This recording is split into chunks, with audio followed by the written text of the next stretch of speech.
നമസ്കാരം. മലയാളി വാർത്ത ഇൻസൈഡിലേക്ക് സ്വാഗതം. സർവകലാശാല വിഷയത്തിൽ താൻ നിയമാനുസരണം മുന്നോട്ടു പോകുമെന്ന് ഗവർണർ മുഖ്യമന്ത്രിയെ അറിയിച്ചതായി പുറത്തുവരുന്ന വാർത്തകളിൽ നിന്ന് വ്യക്തം. ഭാരതാംബ ചിത്രത്തിൽ താൻ പിന്നോട്ടില്ല എന്നും ഗവർണർ അറിയിച്ചു. ഗവർണറെ കാണാൻ രാജ്ഭവനിലെത്തിയ മുഖ്യമന്ത്രി നിരാശയിൽ മടങ്ങിയെന്ന റിപ്പോർട്ട്. സർവകലാശാലകളിലെ തർക്കങ്ങൾക്കും പ്രതിസന്ധികൾക്കുമിടെയാണ് മുഖ്യമന്ത്രി പിണറായി വിജയനും ഗവർണർ രാജേന്ദ്ര ആർലേക്കറും ചർച്ച നടത്തിയത്. രാജ്ഭവനിലായിരുന്നു കൂടിക്കാഴ്ച. VC നിയമനം സംബന്ധിച്ച് ഹൈക്കോടതി വിധി, സർവകലാശാല ബില്ലുകൾ അടക്കമുള്ള കാര്യങ്ങൾ ചർച്ച ചെയ്യണമെന്ന് ലഭിക്കുന്ന വിവരം. ഡിജിറ്റൽ സാങ്കേതിക സർവകലാശാലകളിലേക്ക് സർക്കാർ നൽകിയ താൽക്കാലിക VCമാരുടെ പാനലിൽ ഗവർണർ തീരുമാനം എടുക്കാനുണ്ട്. ഭാരതാംബ വിവാദത്തിൽ ഗവർണർക്കെതിരെ SFI സമരം നടത്തിയതിന് പിന്നാലെയാണ് മുഖ്യമന്ത്രി ഗവർണർ കണ്ടത്. കേരള സർവകലാശാലയിൽ VCയും സിൻഡിക്കേറ്റുമായുള്ള പ്രശ്നങ്ങൾ ചർച്ച ചെയ്യാൻ സിൻഡിക്കേറ്റ് യോഗം എന്ന് വിളിക്കുമെന്നതിൽ തീരുമാനം ആയിട്ടില്ല.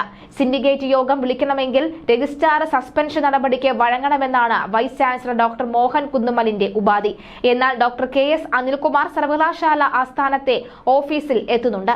VCയുമായി ഇടത് സിൻഡിക്കേറ്റ് അംഗങ്ങളുമായും ചർച്ച നടത്തിയ ശേഷം സിൻഡിക്കേറ്റ് യോഗം വിളിക്കാൻ VC സമ്മതിച്ചതായി മന്ത്രി R ബിന്ദു അറിയിച്ചിരുന്നു.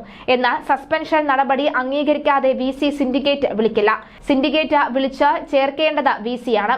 അംഗങ്ങൾക്ക് നോട്ടീസ് നൽകേണ്ടത് രജിസ്ട്രാറും. സസ്പെൻഡ് ചെയ്ത രജിസ്ട്രാർ നോട്ടീസ് അയക്കുന്നതും രജിസ്ട്രാർ മൂലമുണ്ടായ പ്രശ്നങ്ങൾ പരിഹരിക്കാൻ സിൻഡിക്കേറ്റ് യോഗത്തിൽ പങ്കെടുക്കുന്നതും അനുവദിക്കില്ല എന്നും VC വ്യക്തമാക്കുന്നു. അനിൽകുമാറിനെ മാറ്റി നിർത്തിക്കൊണ്ടുള്ള ഒത്തുതീർപ്പില്ല എന്നാണ് ഇടത് സിൻഡിക്കേറ്റ് അംഗങ്ങളുടെ നിലപാട്. 2 റെഗുലർ സിൻഡിക്കേറ്റ് യോഗത്തിനിടയിൽ 60 ദിവസത്തിലധികം ഇടവേള പാടില്ല എന്ന് ചട്ടമുള്ളതിനാൽ ഈ മാസം 27-നകം യോഗം വിളിച്ചില്ല എങ്കിൽ VC അധികാരത്തിൽ തുടരാനുള്ള അർഹത നഷ്ടപ്പെടുമെന്നും ഇവർ വാദിക്കുന്നു. മെയ് 27-നാണ് അവസാന റെഗുലർ സിൻഡിക്കേറ്റ് നടന്നത് എന്നും ഇതിനുശേഷം ജൂൺ 11-നും ജൂലൈ 6-നും നടന്നത് സ്പെഷ്യൽ സിൻഡിക്കേറ്റ് ആണ് എന്നുമാണ് ഇവരുടെ വാദം. എന്നാൽ ജൂൺ 11-ന് ചേർന്നത് റെഗുലർ സിൻഡിക്കേറ്റ് ആയിരുന്നു എന്നും VC പറയുന്നു. 20 ദിവസത്തിനു ശേഷം വെള്ളിയാഴ്ച സർവകലാശാലയിലെത്തിയ VC 1800-ലധികം ബിരുദ സർട്ടിഫിക്കറ്റുകൾ ഒപ്പിട്ടിരുന്നു. അനുരഞ്ജന ചർച്ചകളുടെ ഭാഗമായി VCക്കെതിരായ SFI പ്രതിഷേധം അവസാനിപ്പിച്ചിരുന്നു. പക്ഷേ രജിസ്ട്രാർ ഡോക്ടർ KS അനിൽകുമാർ സർവകലാശാലയുടെ ഔദ്യോഗിക വാഹനം ഉപയോഗിക്കുന്നത് വിലക്കിയ വൈസ് ചാൻസലർ ഡോക്ടർ മോഹൻ കുന്നുമലിന്റെ ഉത്തരവ് നടപ്പായില്ല. താക്കോൽ ഡ്രൈവറിൽ നിന്നും വാങ്ങി വാഹനം ഗ്യാരേജിൽ സൂക്ഷിക്കാൻ രജിസ്ട്രാറുടെ അധികാര ചുമതലയുള്ള ഡോക്ടർ മിനി കാപ്പൻ സെക്യൂരിറ്റി ഓഫീസർക്ക് നിർദ്ദേശം നൽകിയിരുന്നു. താൻ സർവകലാശാല നിയമപ്രകാരം രജിസ്ട്രാറായി തുടരുകയാണ് എന്നും തന്റെ സസ്പെൻഷൻ നിയമന അധികാരിയായ സിൻഡിക്കേറ്റ് പിൻവലിച്ചതുകൊണ്ട് കാർ ഉപയോഗിക്കാൻ നിയമ തടസ്സം ഇല്ല എന്നും അനിൽകുമാർ അറിയിച്ചതായി സെക്യൂരിറ്റി ഓഫീസർ റിപ്പോർട്ട് ചെയ്തിരുന്നു. 2ാം തവണയാണ് VCയുടെ ഉത്തരവ് സർവകലാശാലയിൽ നടപ്പാക്കാതെ പോകുന്നത്. രജിസ്ട്രാറെ സർവകലാശാല ഓഫീസിൽ പ്രവേശിക്കാൻ അനുവദിക്കരുത് എന്ന VCയുടെ മുൻ നിർദ്ദേശവും നടപ്പായിരുന്നില്ല.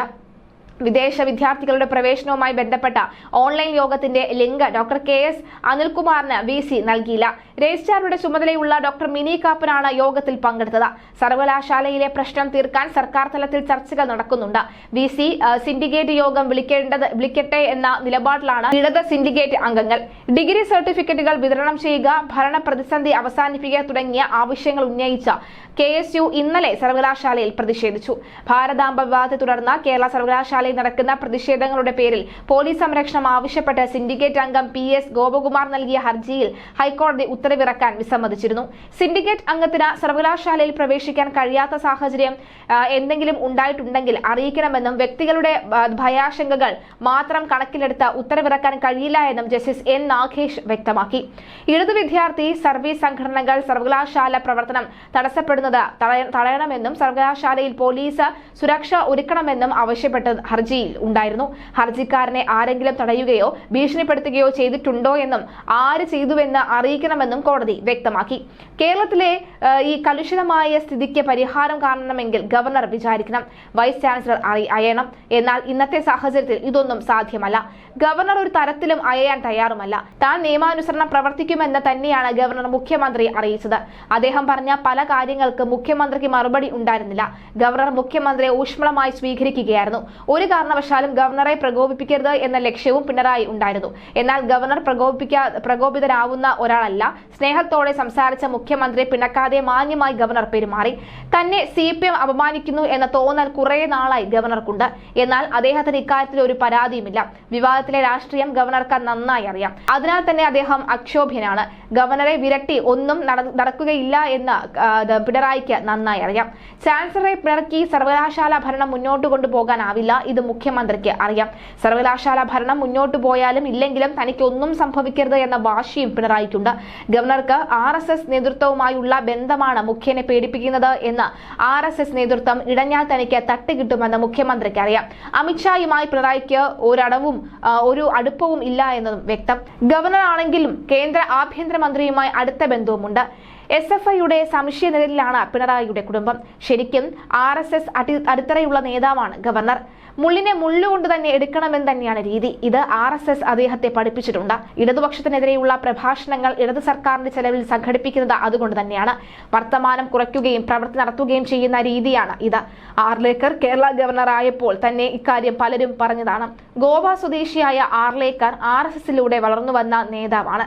ദീർഘകാലം RSS പ്രചാരകയായി പ്രവർത്തിച്ചിരുന്ന ആർലേക്കർ 1989ലാണ് BJP അംഗത്വം എടുക്കുന്നത്. Goa BJP general secretary, Goa വ്യവസായിയായ വികസന കോർപ്പറേഷൻ ചെയർമാൻ, ഗോവ പട്ടികജാതി പിന്നാക്ക വിഭാഗ സാമ്പത്തിക വികസന corporation chairman, BJP South Goa president തുടങ്ങി പദവികൾ വഹിച്ചിട്ടുണ്ട്.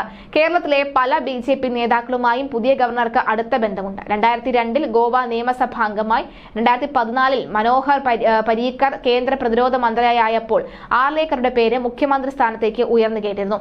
ഒടുവിൽ അപ്രതീക്ഷിതമായി ലക്ഷ്മികാന്ത് പർസേക്കർ മുഖ്യമന്ത്രിയായി. ആർലേക്കർ സ്പീക്കറായിരിക്കുമ്പോഴാണ് ഗോവ നിയമസഭയെ രാജ്യത്തെ ആദ്യ കടലാസ് രഹിത നിയമസഭയാക്കി മാറ്റിയത്. 2015 മന്ത്രിസഭാ പുനർസംഘടനയിൽ ഗോവയിൽ വനം പരിസ്ഥിതി വകുപ്പ് മന്ത്രിയായി തെരഞ്ഞെടുക്കപ്പെട്ടു. 2021 ജൂലൈ ഹിമാചൽ പ്രദേശ് ഗവർണറായി. 2023 ഫെബ്രുവരിയിൽ ബീഹാർ ഗവർണറായി നിയമിക്കപ്പെട്ടു. BJP കേന്ദ്ര നേതൃത്വവുമായി അടുത്ത ബന്ധമുള്ള ആർലേക്കർ മോദിയുടെയും അമിത്ഷായുടെയും വിശ്വസ്തനാണ്. എന്നും വിവാദങ്ങൾക്കൊപ്പം സഞ്ചരിച്ച നേതാവ് കൂടിയാണ് ആർലേക്കർ. ബ്രിട്ടീഷുകാർ ഇന്ത്യ വിട്ടത് സത്യാഗ്രഹ സമരം നടത്തിയതുകൊണ്ടല്ല, ജനങ്ങൾ ആയുധമെടുത്തതുകൊണ്ടാണ് എന്നായിരുന്നു ആർലേക്കറുടെ വിവാദമായ അവസാന പ്രസ്താവന. ഡിസംബർ 22 ഗോവയിൽ ഒരു പുസ്തക പ്രകാശന ചടങ്ങിലായിരുന്നു ആർലേക്കറുടെ പ്രസ്താവന. ബ്രിട്ടീഷ് പാർലമെന്റ് അംഗങ്ങൾ തന്നെ ഇത് വ്യക്തമാക്കിയിട്ടുണ്ടെന്നും ആർലേക്കർ പറയുന്നു. JNU വിദ്യാർത്ഥി നേതാവായിരുന്ന കനയ്യകുമാറുമായി ബന്ധപ്പെട്ട സംഭവങ്ങൾക്കിടയിൽ അഭിപ്രായ സ്വാതന്ത്ര്യത്തിന്റെ പേരിൽ എന്തും പറയാനാവില്ല എന്ന പരാമർശവും ആർലേക്കർ നടത്തിയിരുന്നു.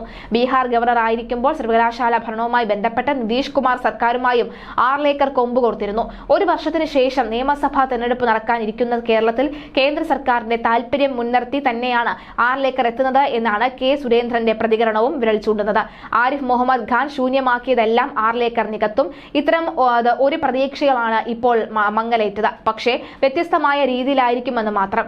RSS നേതാവ് ഗുരുമൂർത്തിയെ രാജ്ഭവനിൽ കൊണ്ടുവന്നതും കേരള സർക്കാരിന്റെ ചെലവിലാണ്. ഇതാണ് ഗവർണർ ആർലേക്കർ. അനുദിനം വഷളായി വരുന്ന ഗവർണറുമായുള്ള പോരിലേക്ക് കൂടുതൽ എണ്ണ കോരിയൊഴിക്കുകയാണ് സർക്കാർ ചെയ്തത്.